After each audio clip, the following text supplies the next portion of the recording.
What's up, everyone? Online prep coach Asko here at theprepcoach.com. Today, breaking down my over-the-counter supplement stack. It is pretty extensive. I spend a lot of money on supplementation, but I also care about my health. I care about performing the way I want to every single day.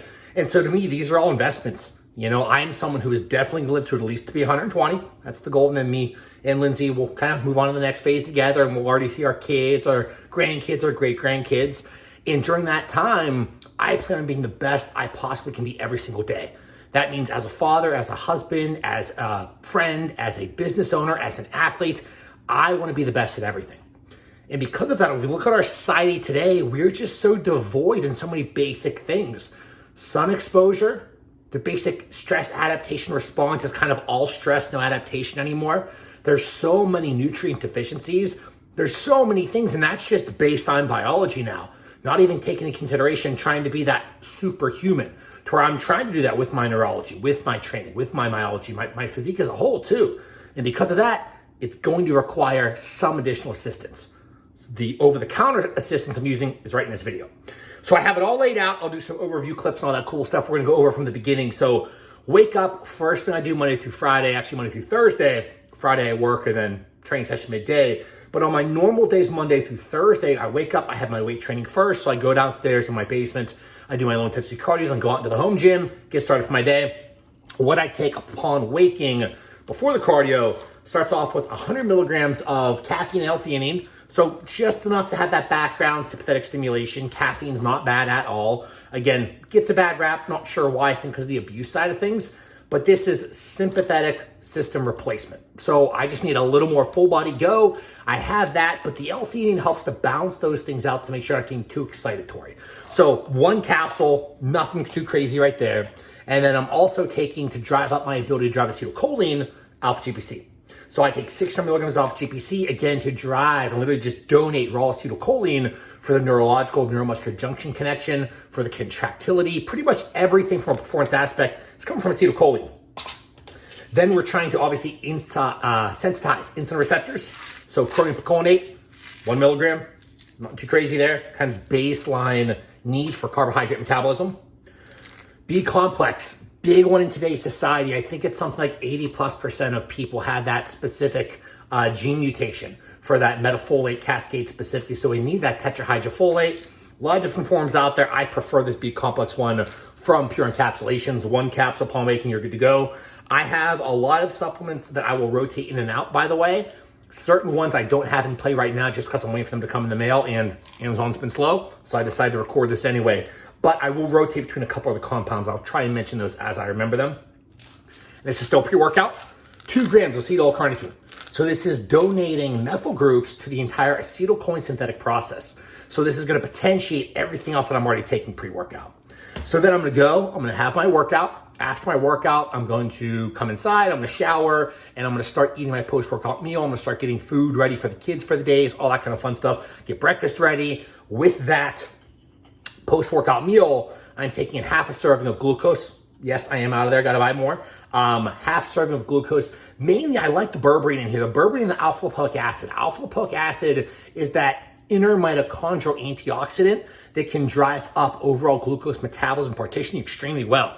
On top of the berberine, which acts as kind of the, not really the gatekeeper, but I guess the gatekeepers from a GLUT4 translocation aspect to push nutrients intracellularly. There's other cool players in here as well, but I like to put this as bookends of the day. So we would prefer to have this, and I do have this, 3 capsules in the morning and at night. So bookend glucose metabolisms of the day. I'm then going to be splitting up mine, yes, I'm out of this too, my EPA DHA. I will rotate between this and plasmalogens. So we're looking more at overall cellular health. If you look at the research on EPA, at DHA, on plasmalogens, we see so many different improvements to neurological tissue.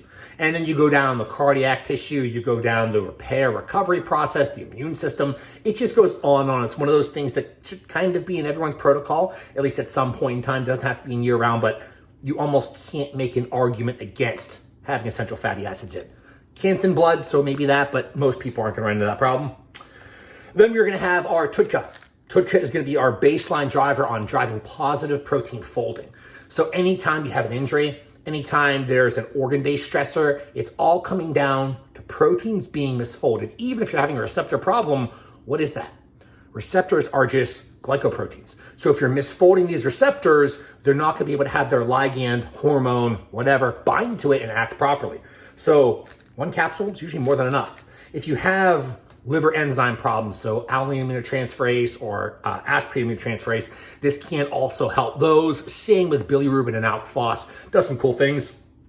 And then basic selenium for our overall circadian AM driver for the day. If you look at selenoproteins as a whole, there are so many tremendous interactions with all those glutathione cascades and truly sets you up for the day. So as a basic circadian product, selenium in the morning is amazing. And then we have the thyroid conversation, but mainly to me, this is a circadian player.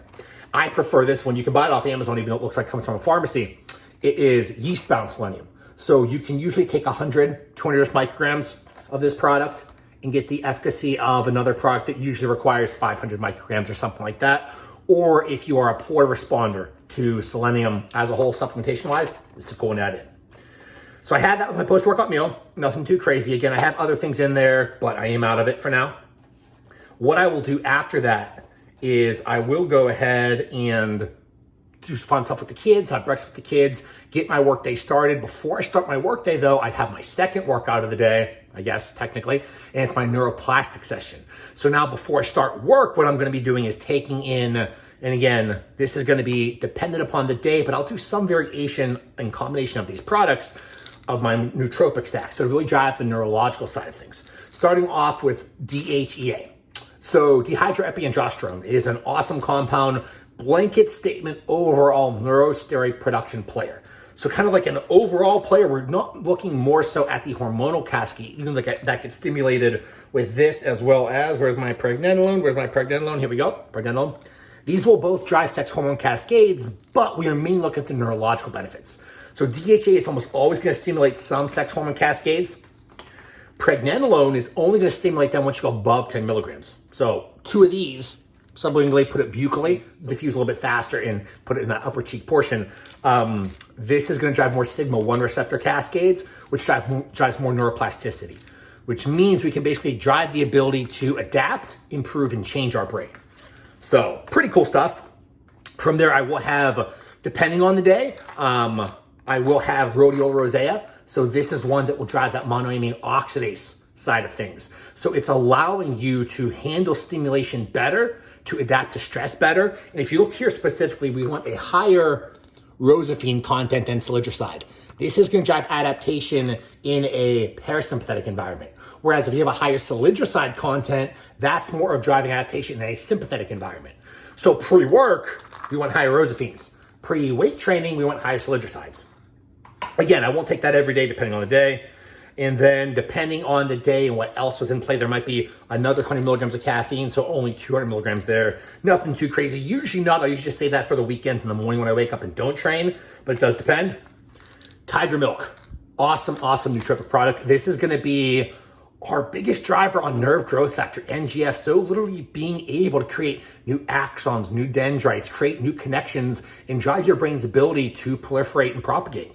300, 600 milligrams. It does drive a whole lot of focus too, so very cool. Does not have 5-alpha reductase cascade, so if you're someone who is sensitive to those specific products, you can take tiger's milk. What you probably can't take if you're that person though is lion's mane. Lion's mane's crazy. It will either drive, because I have a lot of people in the PFS, PLMS-based world, they'll take lion's mane and it will drive neural atrophy, and we'll literally get functional MRIs, because traditional MRIs don't pick up on TBIs. We get fMRIs, and we see they literally have a chemically induced TBI, traumatic brain injury. So for 10% of the population, lion's mane crushes people. The problem is you don't know until you actually try it. I have been implementing lion's mane for quite some time, and it has only hypertrophied my brain and really allowed me to speak more clearly, to recall my memories. And I'm at the point right now with my brain where it's a bandwidth problem. So I'm having to create more bandwidth up here to keep storing new memories and long-term memory, to be able to recall them. And lion's mane's a big player for me. So I absolutely love lion's mane at this actual 8-to-1 ratio extract from Nootropics Depot. But again, it's not for everyone. For 90% of the people, lion's mane's awesome. But for 10% of the people, it's a death sentence. So I'd like to kind of give that disclaimer just because I am pretty heavily involved in that world. Then I'll work. We will have, me and Lindsay will go on our PBO walk. I'll have a midday session, come in, have that kind of basic, workout, post-workout meal for the day. With that, now I'll bring in my spirulina. So I made a video talking about this, but these two products are the ones I'm taking to essentially replace all the micronutrition that's lacking in our vegetables in today's society. I still have my mushrooms. I still have some broccoli. I still have all these cool things here and there. But then we look at the oxalate content of kale. We look at how devoid, how much broth you would have to eat to get all of the end fates of sulforaphane. It's a lot. It is a heck of a lot. So because of that, I'm trying to replace what we're lacking. And also my food intake's getting higher and higher. I can't continue to do my days without having enough calories in play, and more vegetables, more fiber, more bloating, downregulation and partitioning, bloated gut, inflammation. You just get fatter and dumber. Literally, the glucose and insulin sensitivity in your brain starts to go down. So because of that, I will take 10 tablets of spirulina. This is also going to be a big superoxide dismutase player.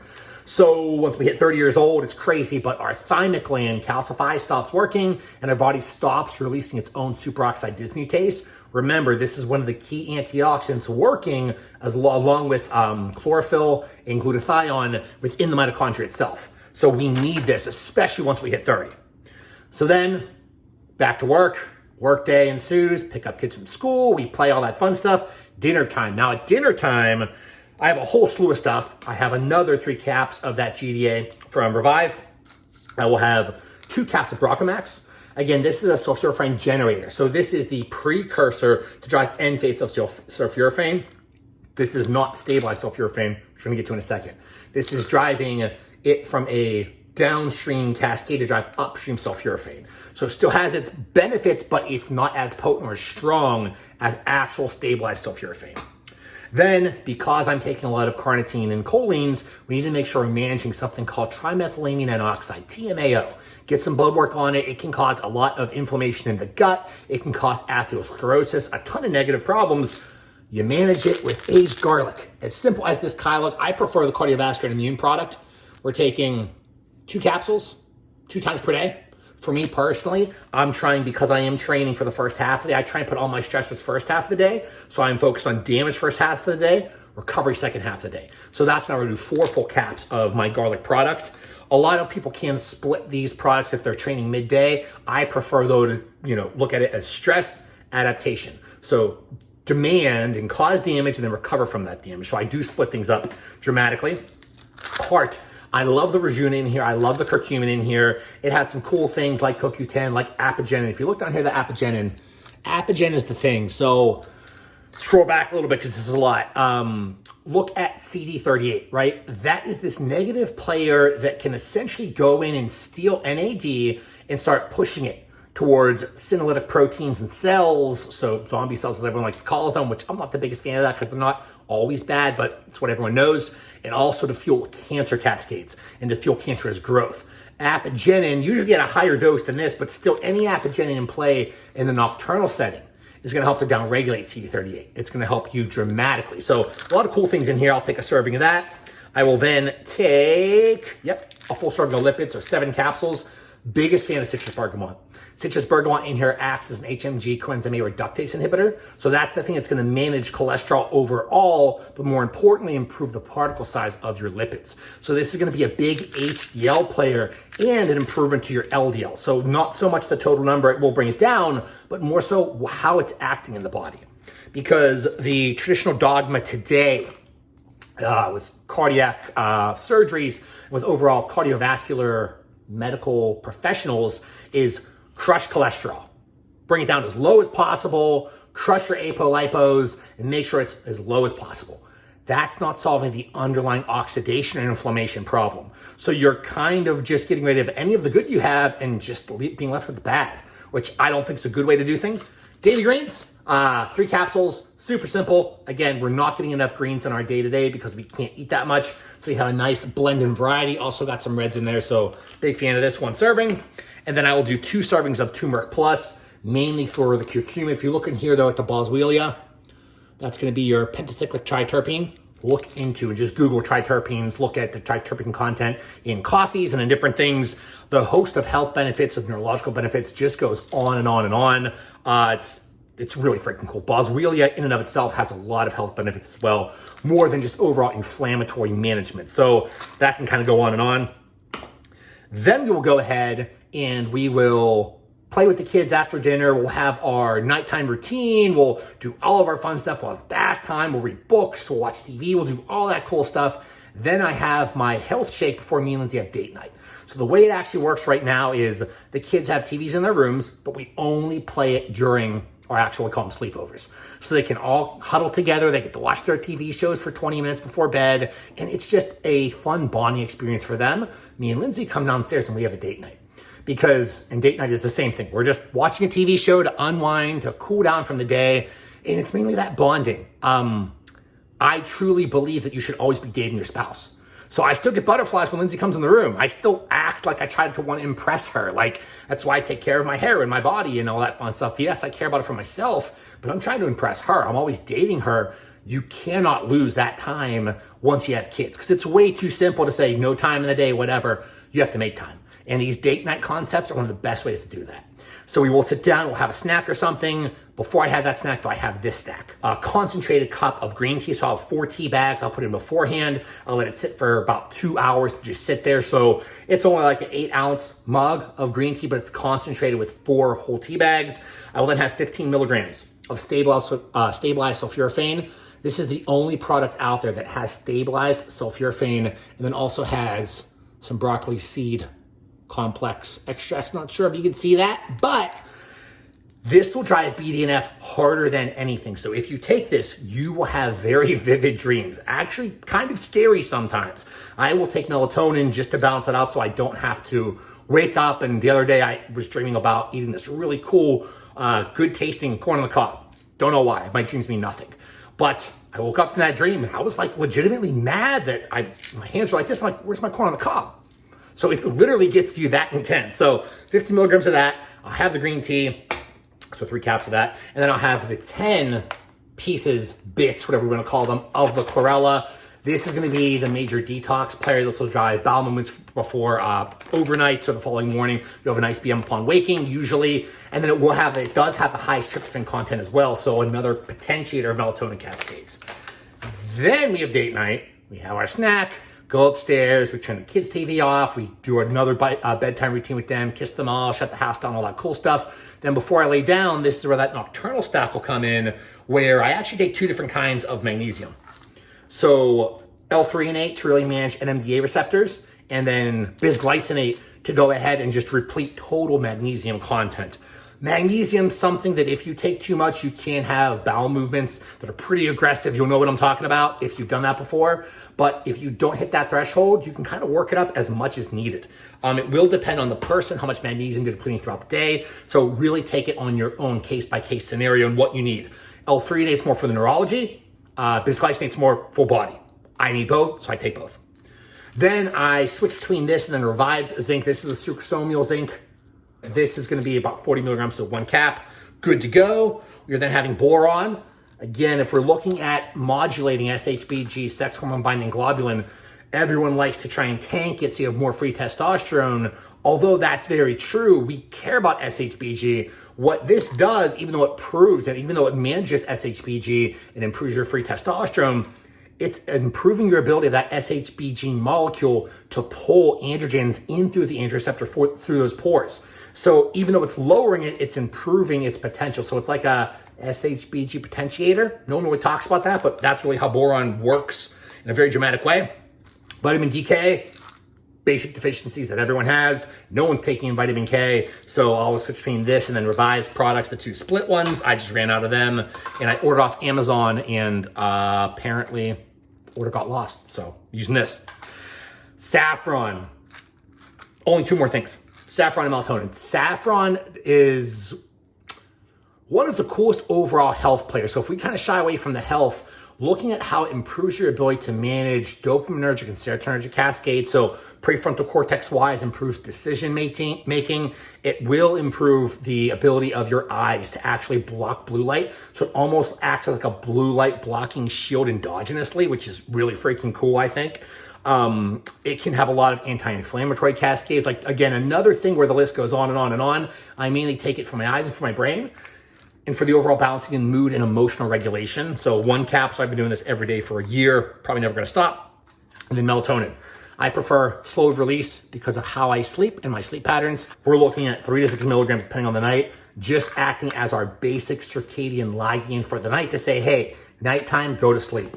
So if you just looked at 2 basic circadian players, AM selenium, PM melatonin.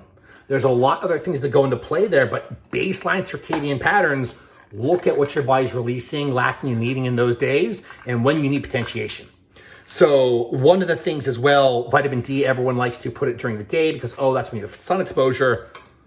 Not that that's wrong, but when are you not getting sun exposure?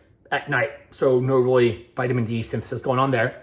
Number 2, look at all the vitamin D receptors in your brain. There are also receptors in areas that are heavily regulated and involved in sleep.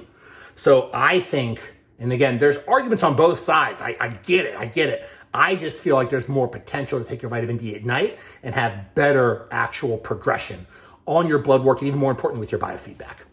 So overall, this is my over-the-counter health supplement stack, performance supplement stack, nootropic supplement stack, all that fun stuff. And sadly, I do take more than this, but this is the majority of products that I take, and it gives you a good idea of what I personally do for my own health, for my own neurological performance, for my own physical performance, and trying to do it all, have it all.